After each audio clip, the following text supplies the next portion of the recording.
पनवा से पातर छठी मैया, फूलवा से बाड़ी सुकुवार, फूलवा से बाड़ी सुकुवार। पनवा से पातर छठी मैया, फूलवा से बाड़ी सुकुवार, फूलवा से बाड़ी सुकुवार। हथेली हली सोने के घड़िलवा, चली भैनी गंगा जी के घाट, चली भैनी गंगा जी के घाट। जलवा से भरी के गगरिया, धैली गंगा के किनार, धैली गंगा के किनार।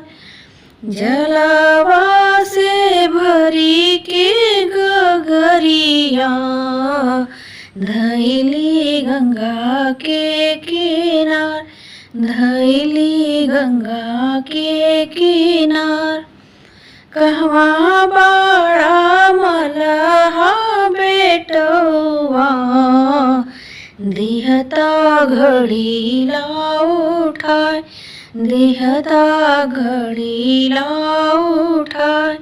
कहवा बाड़ा मलहा बेटवा, दिहता घड़ी ला उठाए, दिहता घड़ी ला उठाए।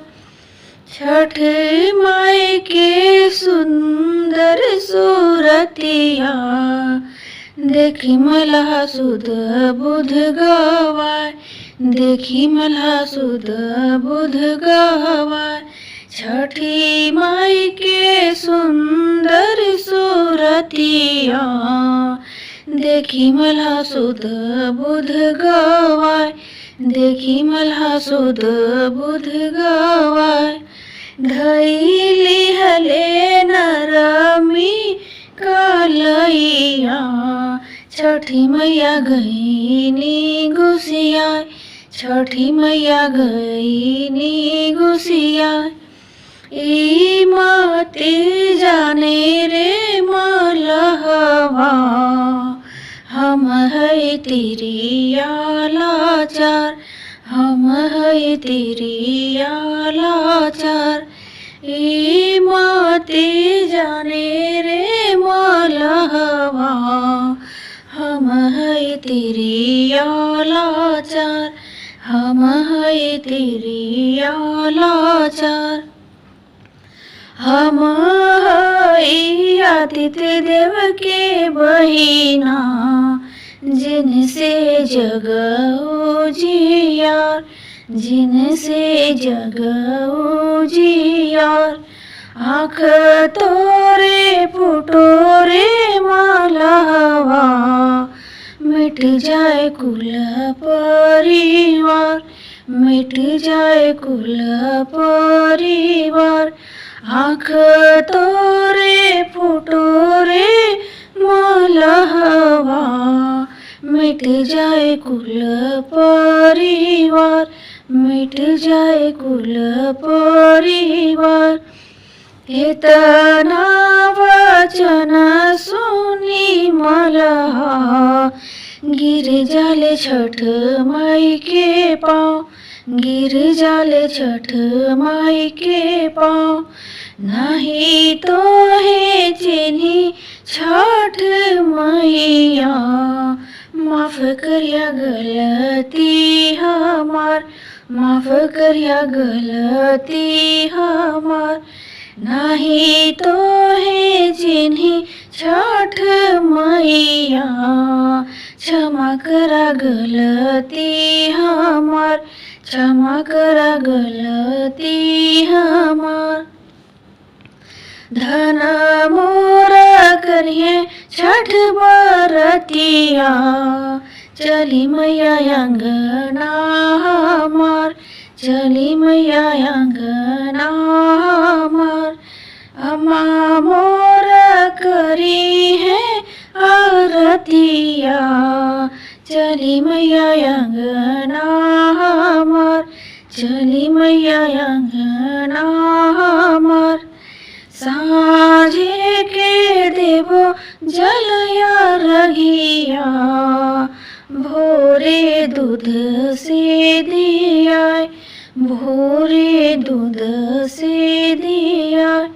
साँझे के देवो जल रघिया, भोरे दूध से दिया, भोरे दूध से दिया।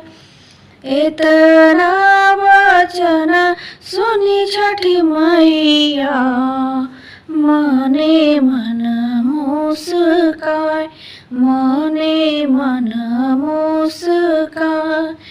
इतना वचन सुनी छठी मैया, मने मन मुस्काय, मने मन मुस्काय। जुग जुग जिया मोर सेवकवा, छठी मैया बोली हर साय, छठी मैया बोली हर साय। जुग जुग जिया मोर सेवकवा, छठी मैया बोली हर साय, छठी मैया बोली हर साय।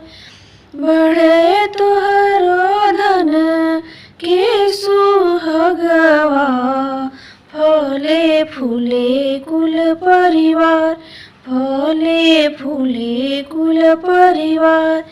बढ़े तुहरे धन के सुहागवा, फले फूले कुल परिवार, फले फूले कुल परिवार। अनाधन से भरे भंडरवा, बढ़े रोजी रोजगार, बढ़े रोजी रोजगार। अनाधन से भरे भंडरवा, बढ़े रोजी रोजगार, बढ़े रोजी रोजगार।